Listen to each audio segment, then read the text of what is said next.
Ladies and gentlemen, we're back. This is Nathan Ford. You're listening to the Black Tower Show here in BC Studios, upstate New York. Jake Fox is here. We're broadcasting 1310 WRSB, 1590 WASB, Brockport, Canandaigua, Rochester, and it's hot out there. It's 95 degrees.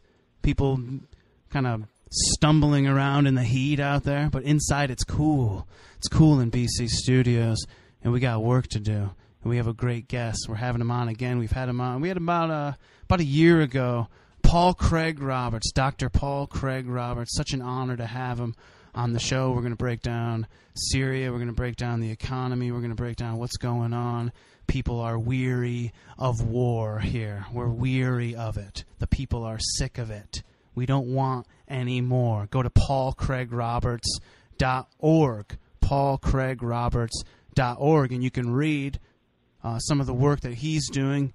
His most recent article, Too Many Years of Lies, From Mossadegh to 9/11. We're going to talk to him, and he's here on the Black Tower Show. Thank you so much, Dr. Paul Craig Roberts, for taking the time to talk to us. You're welcome. Go to paulcraigroberts.com, and you're going to see his most recent article, Too Many Years of Lies, From Mossadegh to 9/11. Let me just read a little bit of this from you.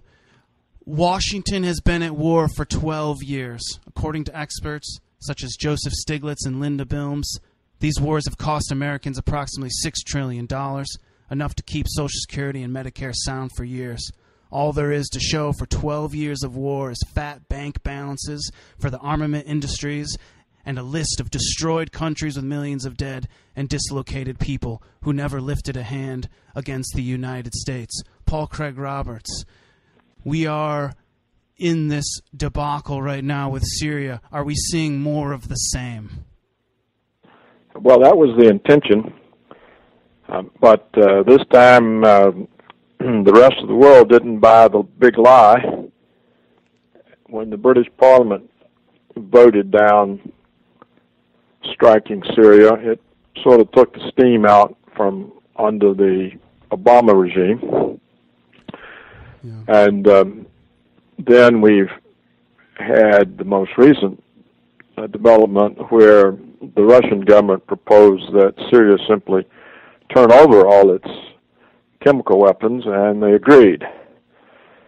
So the excuse that Washington had concocted, behind which it was going to create another war crime, has been pulled out from under Washington. So I don't know what they'll do to find a new excuse, or whether that now would be too apparent, and whether they've just simply been stymied and blocked. Sure. They won't like that, because the neoconservative agenda is to overthrow all of the countries there that are not American puppet governments. So if they can't get Syria, then they can't go after Iran, and they can't take over Lebanon. So this will be very hard for the neoconservatives to accept, and they remain in very powerful positions, such as Obama's national security advisor, the U.S. representative to the UN, and people in the Pentagon. So I can't really say whether they'll push Obama into what will obviously be a war crime without any cover, yeah, or whether they've been, this time, blocked. I do see it as a win for the American people. It seems that we are at a point now where we are becoming more aware, that people are starting to understand more the real intention of our government. And I think that what has happened in Syria, is a win for us. I think we're moving in the right direction.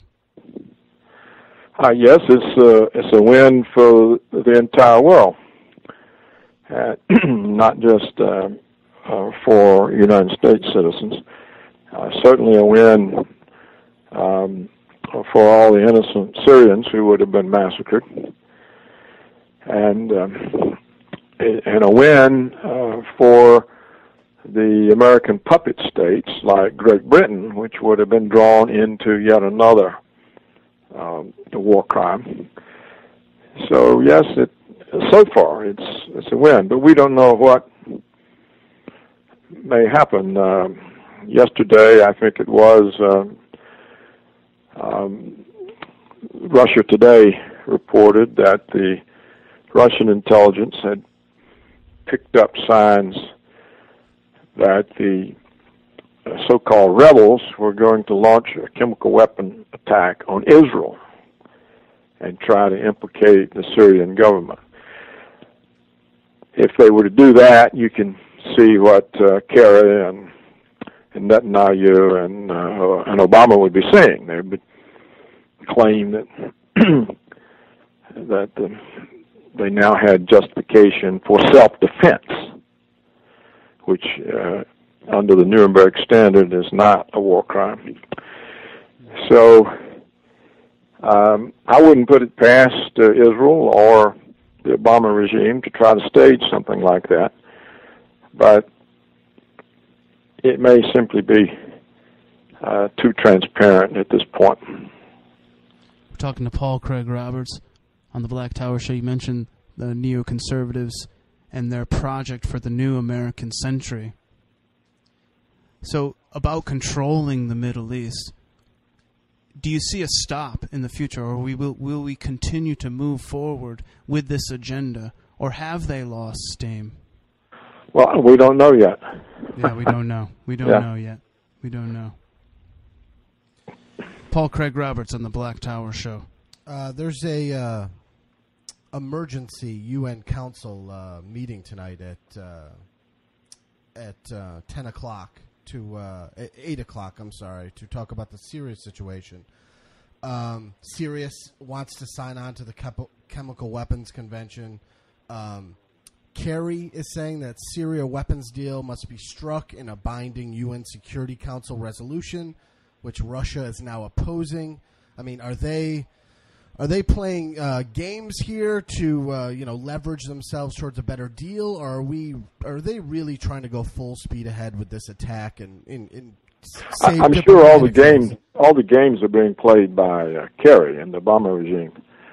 I'm confident that the Russians and the Syrians are sincere, but it has really upset Kerry and the Israeli government and Obama, because they thought they had this thing in the bag, and now they're blocked. So they'll try to write some kind of a resolution that goes far beyond whatever's necessary, and make it in some way an insult on a front, so that Russia can't let it pass. You can't trust anyone in the United States government, because they have an agenda, and it's an undeclared agenda.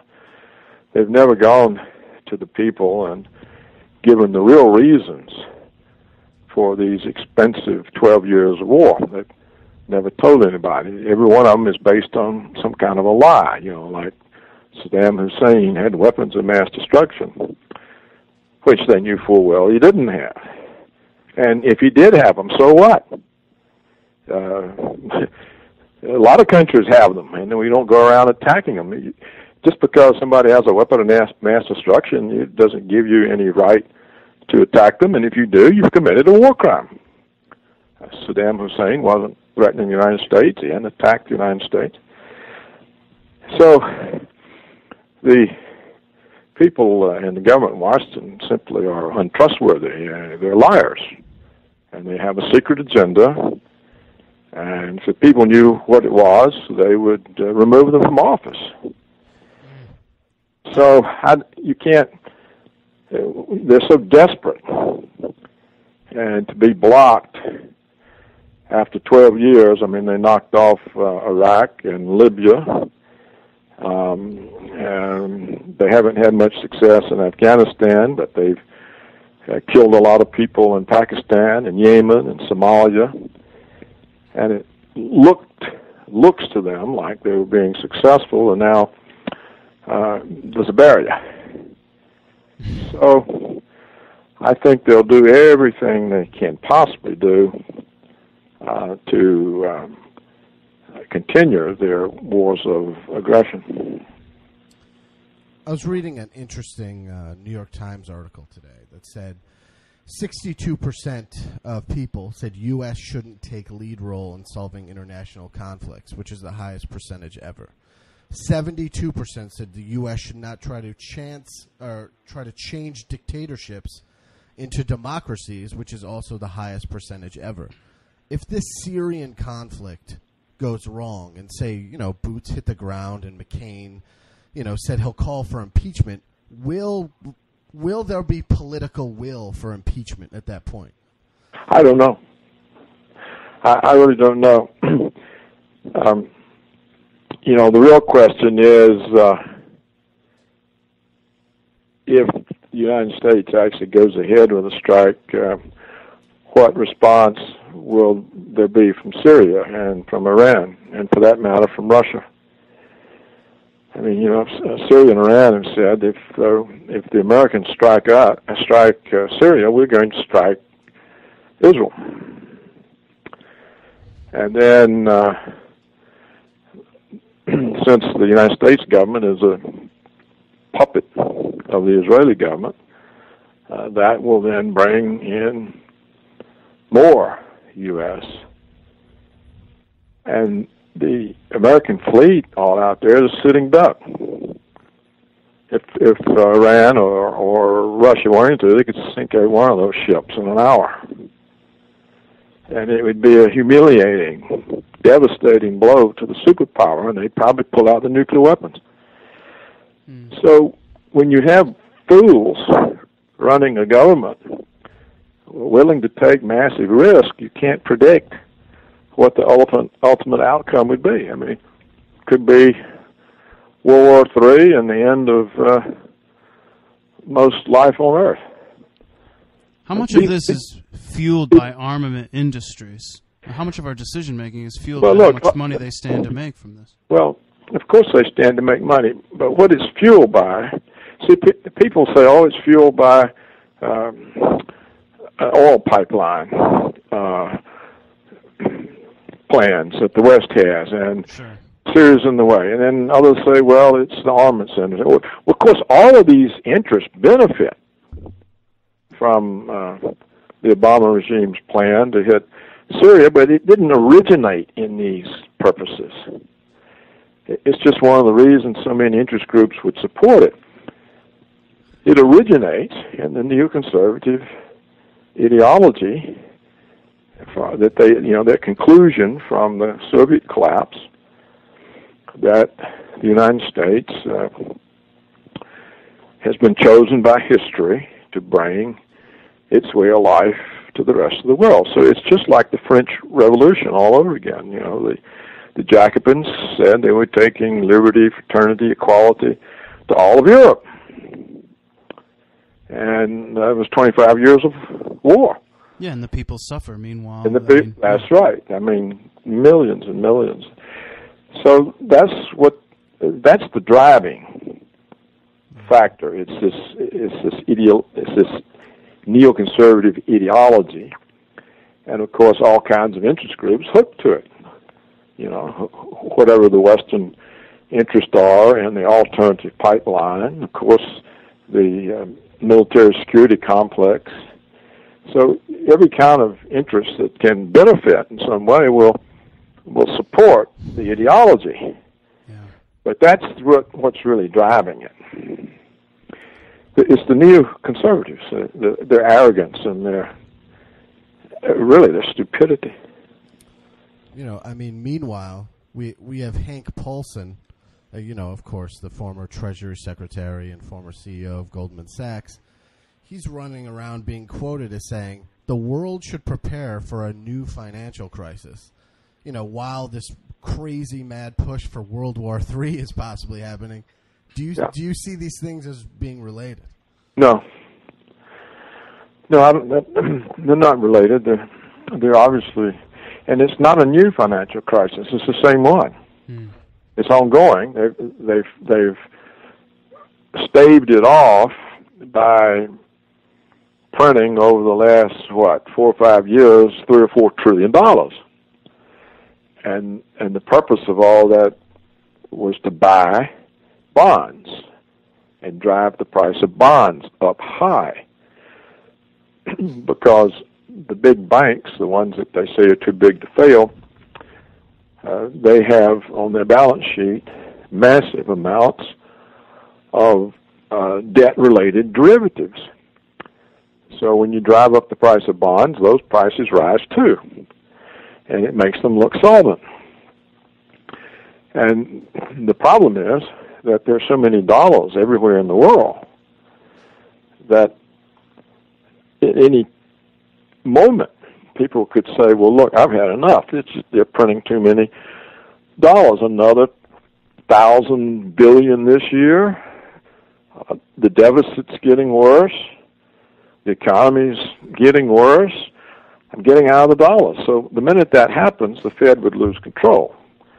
Because if people start dumping the dollars, the Fed can't do anything about that.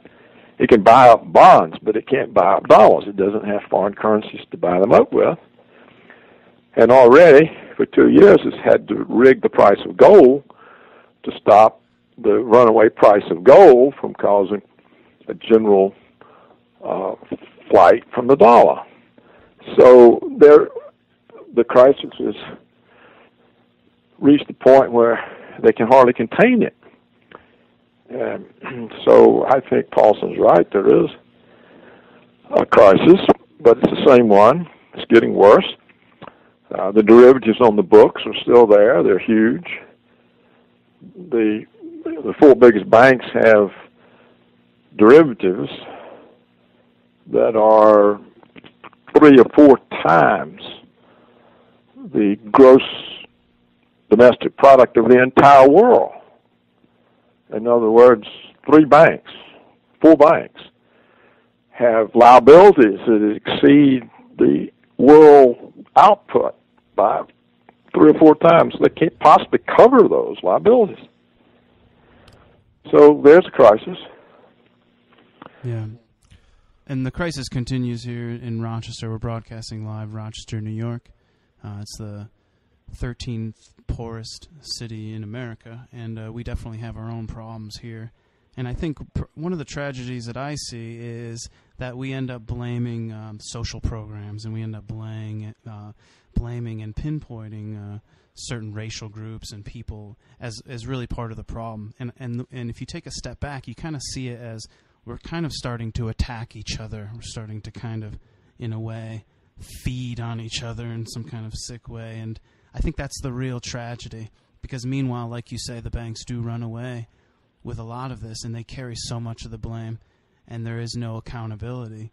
And it is frustrating, and it is a difficult thing. And I wonder what you personally would tell your friends and your family to prepare. What will it look like if there is some kind of economic collapse? People ask us that on the show all the time, and I guess there's no way of us to know. But how do you prepare? What will it look like? And how could it manifest itself? You know, I think those are all questions that people are kind of seeking the answer to right now. Yeah, well, no one knows. There's not an answer. I mean, obviously, it would pay to have some food stocks. It would pay to have some silver coins. Sure. Just as insurance. I mean, if something breaks down and grocery stores can't stay stocked, or you can't get to them because gasoline supplies are disrupted, or the currency simply becomes worthless and nobody will accept it, then it pays to have some stocks on hand to help you adjust to whatever the new situation is. Sure. So that makes good sense. And we're talking to Paul Craig Roberts on the Black Tower Show, broadcasting 1310 WRSB, 1590 WASB, upstate New York, here in BC Studios, Rochester, New York. You often hear Ron Paul talk about this looming bond bubble. He says it would dwarf any bubble in world history. It would be by far the largest in world history. I don't know how catastrophic and how manipulated and unregulated is this bond market. Well, the United States domestic bond market is rigged by the Federal Reserve's purchases. They're purchasing slightly over $1,000 billion of bonds each year. They're split between mortgage-backed securities and U.S. Treasuries. So, when you have this type of artificial demand in any market, it elevates the price. And this is why they can't quit. If they stop what they call quantitative easing, that is, they stop or even slow down their rate of bond purchases, then the prices of those bonds are going to fall. And that means interest rates are going to rise. So the bond market would collapse, stock market collapse, and the banks would be insolvent because of the prices of their debt-related derivatives would fall on their balance sheet. So the Fed really is stuck in this situation, and they talk about they want to cut back and so on, but how can they? The only way they can cut back is by causing the crash that they've been fighting for all these years to avoid. So that's how you can see the extent of the crisis. We have a situation that's extremely dangerous. It's untenable. It can't be kept forever. And the only way they can keep it from exploding is to keep doing the things that are going to explode it. Talking to Paul Craig Roberts on the Black Tower Show. Tomorrow marks the 12th anniversary of 9/11. You're very open, critical of 9/11, calling it a false flag event. And we're not going to get into the all the information that we've had architects and engineers. We've had so many people on the show talk about the evidence, but I want you to talk about how our world has changed since 9/11 in regards to the spying that's happening, in regards to these defense contractors and all the money that's being made. How has our world changed since 9/11? Well, 9/11 was the new Pearl Harbor that the neoconservatives said they needed in order to launch their wars of conquest. And conveniently, it showed up. So what 9/11 did, it created the warfare state, according to Joseph Stiglitz and Linda Bilmes. It's cost a minimum of $6 trillion. That's a huge sum of money. I mean, they worry about welfare. It's not a drop in the bucket compared to the $6 trillion that these wars have cost. And well, all those costs are not already out of pocket. They include the continuing cost of the injured troops, the veteran benefits, and the interest on the debt that was run up, and so on. But so we have misallocated an enormous amount of resources that could have been used to ensure that Medicare was sound and Social Security was sound, and any other thing needed to, or we could have kept everybody in their home who was foreclosed. All those people could have been kept in their homes for a fraction of what they've squandered on these wars. So once you start thinking about it, you can see how expensive the wars are in terms of the alternative use of the resources. You can go on and on and on. Another consequence is the police state, because they hype the fear. And use that to essentially eviscerate the U.S. Constitution, to create a federal police state, to get rid of the Posse Comitatus Act, and to simply get rid of everyone's civil liberties. If the government wants to, they can pick up anybody they want and throw them in a dungeon for the rest of their life and never present any evidence to a court. Or, as Obama then has said, he could simply kill them without any due process. So when we talk about, we have to get rid of dictatorships, so what about the one right here? That's a bigger dictatorship than anybody's got. So Assad in Syria can't do either of those things. If one accepts that 9/11 was a false flag event, does that assume that there was a small amount of people organizing it? It seems that in order to pull something like that off, that it would have to be just a few people at the very top organizing it. Would you agree with that? Well, most things are on a need-to-know basis, so most people don't know the whole picture. Who could it be that is orchestrating, or who has the upper hand here? Who do we look to go after? Well, you have to get an investigation, which we've never had. All the investigation of 9/11 has been done by private individuals, private agencies. Architects and engineers who organize, scientists who put together research teams. There's been no public investigation.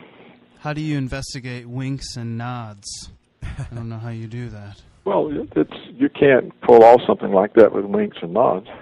No, you can't. So, the easiest thing to do is simply to establish how the buildings came down. And if they came down differently from what the government said, then you already know there's a problem.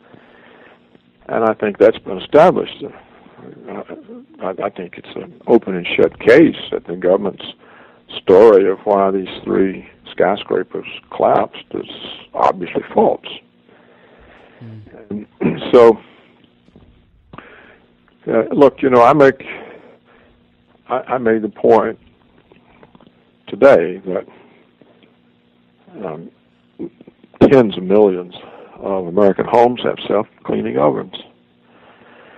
And the self-cleaning ovens reach temperatures twice as high as the maximum temperatures that NIST found affecting the steel in the World Trade Center buildings. And the steel beams and columns are massive, thick, Some of them maybe 2 feet thick. The steel in your self-cleaning oven is 1/8 of an inch. Does it melt and collapse? Whose self-cleaning oven has melted and collapsed? Nobody's. And yet the temperatures are twice. And moreover, NIST said they found these temperatures, which are about half the temperature of a self-cleaning oven, only in 2% of the steel. So it's obvious on the face that, and another dead giveaway. I spent 25 years in Washington and had all kinds of security clearances and was on all kinds of committees. And I can tell you for absolute, total certain that if a handful of ragtag Muslims had outwitted the CIA, the FBI, every American intelligence agency, there's 16 of them, all the intelligence agencies of our NATO allies, of Israel's Mossad, the National Security Council, NORAD, Air Traffic Control, the Joint Chiefs of Staff, and caused airport security to fail 4 times in 1 hour on the same morning. The demand for how could this have happened everybody would have been screaming bloody murder. Investigation, investigation. How did the total national security state completely fail? It's impossible. If that had happened, the president would have been screaming, demanding investigation. Every member of Congress, the media, everybody. Well, nobody demanded it except the 9/11 families. And they had to argue and fight and pressure for over a year before the White House even consented to appoint the 9/11 Commission, which didn't do anything but sit there and listen to the government story and write it down. Well, that's a dead giveaway right there. It's impossible to have such a total defeat, a total failure of national security, not a single head roll. No one was held accountable or responsible. How did this happen? We still don't know. I mean, this is preposterous. You know, these alleged terrorists were almost every one of them from Saudi Arabia, allegedly. They got nothing behind them, no national security state behind them, no intelligence service, no government. It's impossible for people with no resources, nothing, to outwit so many intelligence agencies. It is. NORAD can't get jets in the air. Oh, come on. How can anybody fall for this? It's preposterous. It's just absolutely, totally preposterous. And if you call into question 9/11, you're looked at... Not anymore. Not anymore. The latest polls show more people disbelieve the government story than believe it. So it's taken a while, but just, you know, think about your self-cleaning oven. Why does it melt? Why does the oven collapse? Because unlike the steel in the towers, 98% of which didn't even get warm to the touch compared to NIST, every speck of your self-cleaning oven hits 900 degrees Fahrenheit, and it doesn't fall down. So, you know. Well, you say in your recent article it's going to take about 60 years for us to know the truth. Well, that seems to be the going rate. 60 years ago, last month, the CIA overthrew the elected Iranian government, stuck in an American puppet. And they finally released all the documents proving that this August, this past month. And they're all available online, official documents, and they say that these are CIA documents. They're on orders from the White House. We overthrew Mossadegh, and the White House stuck in the Shah. So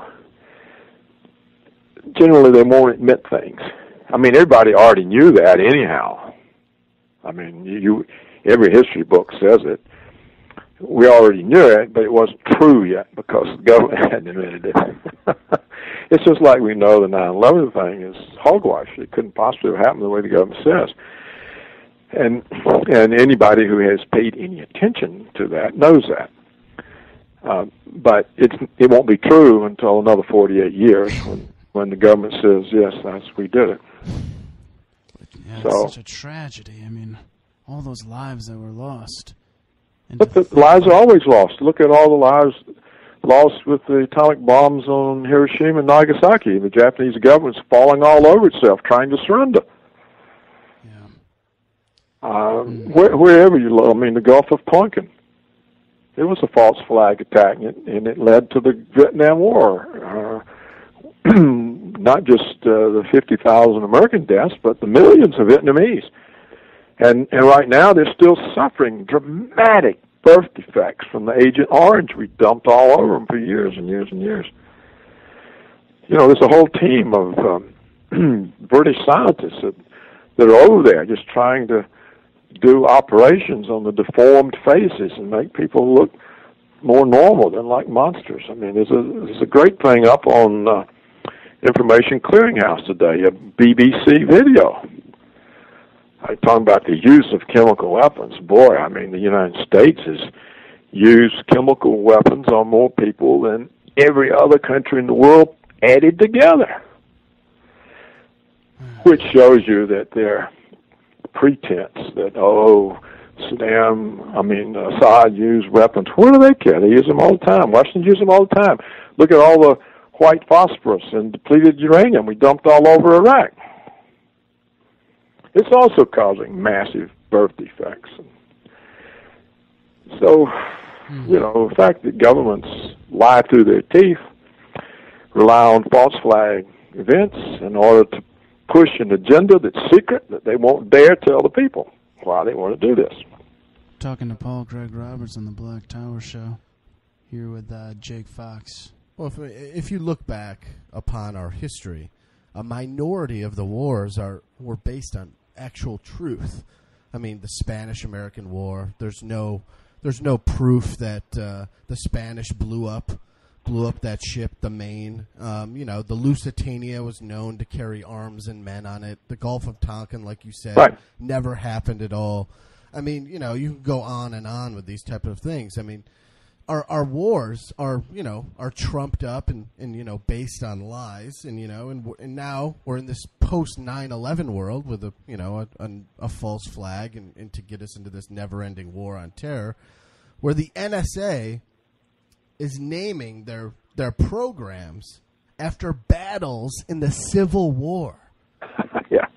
I mean, it shows where their mentality is. I mean, are these programs I don't believe these programs are here to protect us, but are these programs there to protect them from us? Yeah. It's to protect the elite, the tiny number of special interest groups that benefit from the U.S. government at the expense of everybody else. And in fact, they're now driving the economy into the ground because of it. For example, all the offshoring of jobs. It makes the corporate profits go up, the bonuses for the managers to go up, but it destroys the life of millions of Americans. They just lose their career, they lose their jobs. There are not any new jobs for them to take. And so what this is all about is they got to have a way to shut down what they expect will be rising opposition. And they've got to be able to know anywhere in advance that some sort of demonstration might arise that would be dangerous or discrediting of them, or they've got to be able to be sure that if any sort of people try to organize a revolt, that they know before they get out of bed and can pick them up. And so it's all directed at us. None of it's directed at terrorists. First of all, the government knows they're not any terrorists. They call terrorists whoever resists their invasions. But they're not any terrorists. There have not been any terrorist acts in the United States since 9/11, if you want to give them 9/11. The FBI, because of the absence of any terrorist events, the FBI has to go out, find dopey people, organize them, dream up a plot, give them fake weapons, and once they sign on, terrorist plot, arrest them. There's 150 of these fake FBI orchestrated plots. And it gets in the paper, and it makes everybody think, they're still terrorists. But if they were real terrorists, why does the FBI have to go out and organize these plots? It's one of the only things that I agree with what Henry Kissinger has said when he was quoted as saying, terrorists are people that are really just against the status quo. And I agree with that completely. I mean, it's a point of view. One man's terrorist is another man's freedom fighter. It's a normal human response for people in the Middle East to want to not be occupied for decades like they have been. And, they're doing what their community believes is a heroic thing. They're blowing things up and defeating the enemy. So, American people look at these people like they're monsters, but, they're really defending their homes, Well, they didn't. I mean, they weren't even doing that until we invaded. There wasn't any terrorism in Iraq or No, I agree with you. or Libya or Afghanistan. So, and the acts here are orchestrated. This thing about the Boston Marathon bomber, that stinks to high heaven. It has so many improbables there. And notice how quick they had 10,000 Homeland Security police troops on the streets, and how they closed down the entire metropolitan area of Boston. You can't do that on the spur of the moment. It takes a long time to mobilize 10,000 troops. So the whole, and why do it? What was it? They're looking for one 19-year-old guy that's already shot up, and they have to have 10,000 troops with tanks, and they have to close down the entire metropolitan area of Boston. You're not allowed to go out of the house. I mean, clearly this was some kind of dry run to see what they could get away with, and the idiot Americans let them. So as long as the Americans are idiots and let them get away with having a police state, the Americans are going to live in a police state. It's that simple. Well, the American people, we live in a very illusioned time right now. The people are illusioned as to what's going on. It's hard for people to see the truth. And like you said, if you keep people in fear and you're able to control them, and right now it seems that all forces are working against the people. In regards to them thinking critically and honestly about what's going on, which is unfortunate. A lot of your words, I mean, this is a lot of scathing stuff. So, I mean, it's just a bitter pill to swallow. And it's something that we have but the rest of the world, you see, is caught on. And as you made the point earlier, so have the Americans about Syria. Sure. They learned after the event, and it took them several years, that there weren't any weapons of mass destruction in Iraq. And even Bush had to admit that. So everybody now admits that there weren't any weapons. In fact, Colin Powell, the Secretary of the State at the time, who went to the UN and told all those lies, has said, I didn't know I was telling those lies. I believe the White House. It was the greatest embarrassment of my lifetime that they sent me to lie. So it's gotten out that that was a lie. So now when they see them trying to do the same thing to Syria, they're already suspicious. And of course the rest of the world simply said no.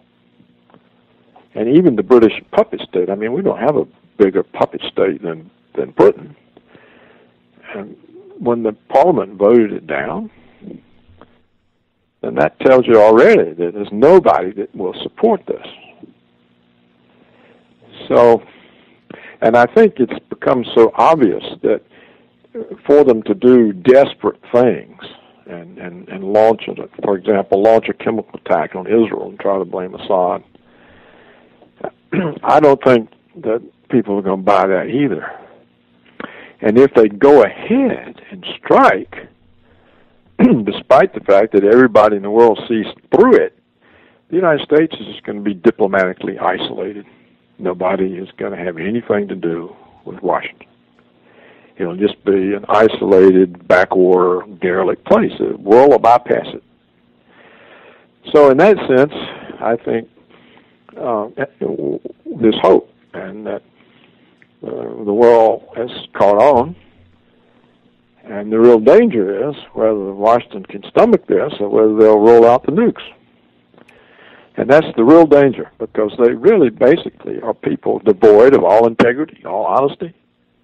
I mean, can you imagine John Kerry, a Secretary of State, the President of the United States, Obama, going out and intentionally lying about Assad attacking his own people with chemical weapons? They know they're lying.